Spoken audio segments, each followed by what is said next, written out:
Awesome. Now, it's my understanding that you spent some time with Lou Reed because I did. That's another cool story. you came to the Garden with Yeah. Lou Reed.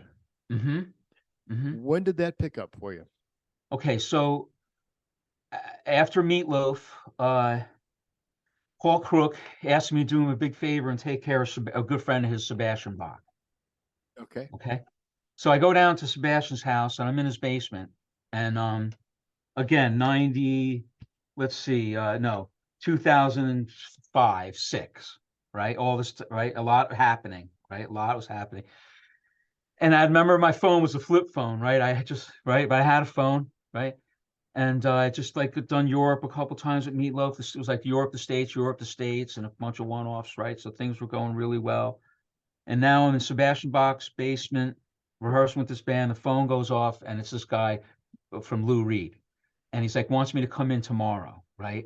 And I just couldn't fuck over Sebastian Bach. So I told him I couldn't do the gig, right? Which broke my fucking heart because I was about to just hang up the phone, walk out of there. And I almost did. And I almost did, right? For some reason, something I didn't, right? Because you're a professional and you've already made a commitment. Some reason I couldn't do it. That's right. it. And that was a fucking nightmare, that gig. Okay. And like, love those guys. You know what I mean? God, I love those guys, but that didn't turn out, you know. So anyway, that's when I got oil spotted. Okay. So like I'll go for another sidebar. So I do the Sebastian Bach thing, right? We'll get back to Lou Reed. I won't forget, right? I do the freaking Sebastian Bach thing. They leave me I put my tour pass on the fucking seat for the driver. Like we pull into the truck stop on 95. Right? Yeah. Exit, like right, the first exit into Baltimore or something. Right? And for anyone watching this, yeah, that is Tour 101.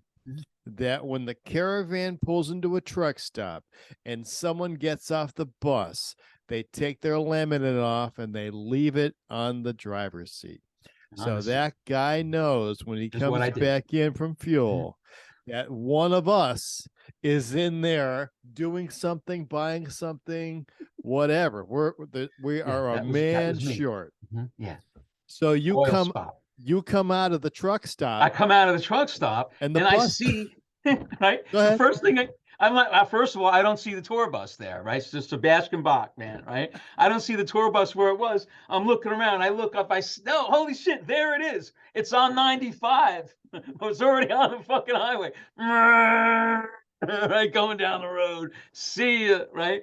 So in a panic, like so these people a couple had just gotten in their pickup truck, and I run up. I'm like, "Hey, can you help me? Like, I gotta get to that." And they're like rolling up their windows, locking the doors and shit. Because I'm like, it's the middle of the summer. I got a cut-off shirt on that says Sebastian Bach or Skid Row, Youth Gone Wild, pair of shorts, fucking no phone, right? But at least I had my wallet. I had my phone. I didn't grab my phone, right? Because I put my pass on the seat and I was going to be right back. You know what I mean? My pass is on the seat. They're not going to leave me. You know what I mean? Right? Sure, it's not the guy's first gig, right? You know what I mean? Well, of course it was his first fucking gig. Yeah. So, I don't have a phone and I'm like, and I'm, hungover, and because, oh my God. Anyway, they let me use the phone finally. I call the club, right? Somebody answers the phone. It's only like 11 in the morning, right? Who's at this fucking, the owner's not at the club yet. It's the cleaning 11, crew, right? The cleaning crew. So the lady answers the phone and said, "Do me a favor, go by the fax machine." It's the cleaning crew. There's going to be a phone number on a fax. Go by sure enough, she did it. There was the phone number of the tour manager. I call the guy. I say, "Kevin, where the fuck are you?" I'm like, "I'm back at the truck stop." So they drop everybody off at the hotel. Now they're like in Baltimore. They're where they're supposed to be. He makes the driver come back and get me. I think the bus driver comes back and gets me and pretty much right to the club. And we do this gig. Right. We get through it. We had to go to Boston the next day. He's like, no hotels, no showers. It was like 3 days of fucking hell, 3 shows in a row. And, I never looked back. Right. That was my thing with Sebastian Bach. God bless him. And, it was what it was. So fast forward about a year or two later, I get another call for Lou Reed. Right. And it's by this guy, Gary Hood. Okay. So I know Gary. Yeah. Good friend of ours. Right. Right. Great guy. And one of the greatest guys ever. Amazing musician too, a bluesman. Right? He's been playing with Cheap Trick. He played on Joan Jett's record. Get the fuck out of here. Joan Jett has a record that came out like a year ago, an all acoustic.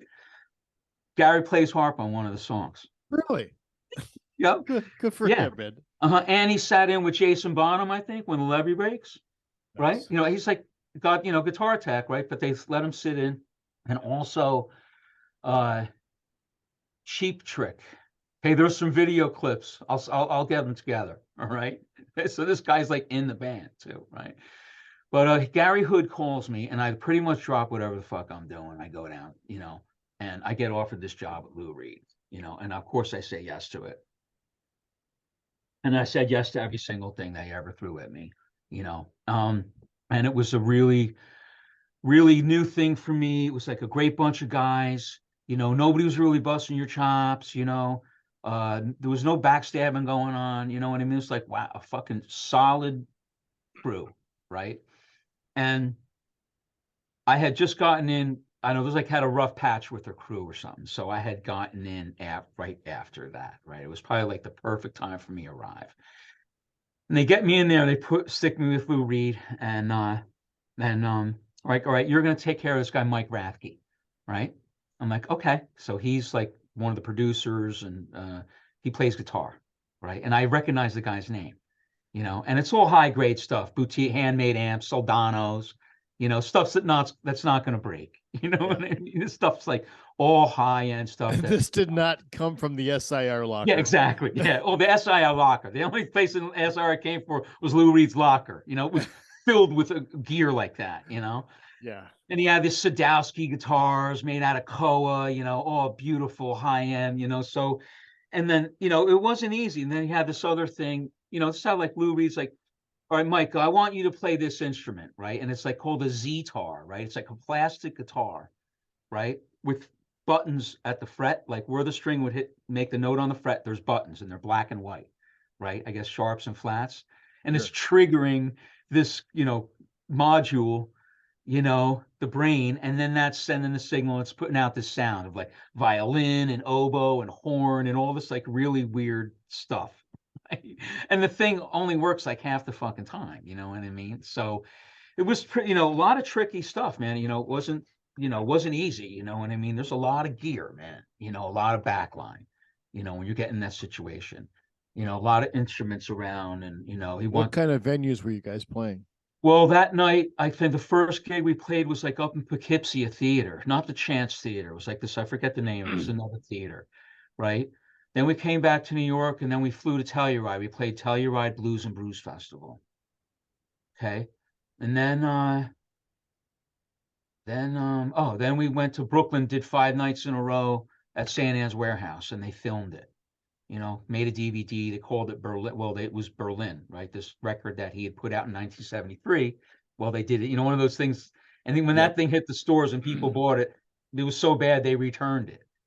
You know what I mean? Like the original Berlin album, like you know, Yeah. people were returning the record to the store, you know, Yeah. so that, you know, it's really depressing, man, you know, and it's hard, and it's about drugs, and, you know, it's like you know, Worst failed children's relationship. album ever. Yeah, it's harsh. You were like, we were crying during the rehearsal sometimes, you know, because there's children crying, right? You know, the song, like they're taking the song is called The Kids, and the lyrics like they're taking her kids away, and you hear kids crying, you know, because she's a junkie, and it's like it's fucking depressing, man. And like we had to rehearse this shit and listen to the shit for fucking hours and hours. You know, it's like yeah, I look over at the drum tech, he's got kids, and it's like real, you know, they're playing the sample, you know, from the record, and it's Yeah. real. It's like a sample of children crying. You know what I mean? And I look at the drum tech, and he's crying. You know, so then I start fucking crying. It's just, This thing's a oh my god, disaster. yeah. So you know, we're playing like little sheds and theaters and stuff. You know, that's what we did with Lou Reed. It was like theaters, and then we went to Europe. So like we did this Berlin thing, and then we went to Europe and redid Berlin, right? It was like the Berlin show. And at the end, he would do a couple encores. You know, Berlin meaning the record Berlin, Lou Yeah. Reed's Berlin from beginning to end. And we had a children's choir, right? Horns and strings. So being now, I was like, of course, I volunteered or somehow got to be like the staging guy, you know? So now I was like the carpenter as well, setting up the risers for strings, horns, the children. There were chairs. You know, now I'm Someone's got to taking, call it. you know, taking on all these other roles. Yeah. Then there's a curtain involved, and now, you know, I was trying to get my IATSE card, you know, and I had been around Broadway a couple times, and Yep. you know, I know how to do that stuff, you know. So now I'm doing that, rigging the curtain and things of that nature, you know, plus taking care of Mike Rathke. And well, you know, now they brought in Steve Hunter, you know, so Steve Hunter's a guitar player on the original Rock and Roll Animal Lou Reed record, okay? Steve Hunter played with Alice Cooper, you know, with Dick Wagner, another great guitar player from Detroit. So Oh I'm in yeah. heaven over here taking care of Steve Hunter, you know what I mean? We're touring around Europe, you know, and I mean, they have their own catering. You know, Lou Reed, we have our own catering traveling with us. That Now is that's another so first. important. Okay, that was blowing my fucking mind, you know? Yeah, that's And huge. yeah, That that that's was the huge. artist. That's the artist driven 100%. And No one else is going to pay for that. yeah, well, no wonder he didn't make any money on the road, but he didn't have to because it was Lou Reed. It wasn't like there was no record to support. I mean, there was, but he didn't, you know what I mean? Like, there's no record to support.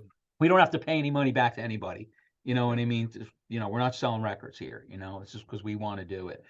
And I mean, even for the record, the dinner was to order. So when you for dinner, you sat down at the table and there was a menu, you know, and they brought it to you. Yeah. You know, that was pretty classy, you know. You know, Yeah. you know, It because it doesn't wasn't get always better. like that, you know what I mean? Okay, oh God, you know. My God. But we had a lot of good times, and they treated us real well. You know, you can't as soon as you say no, that's when you're getting fired. You know what I mean?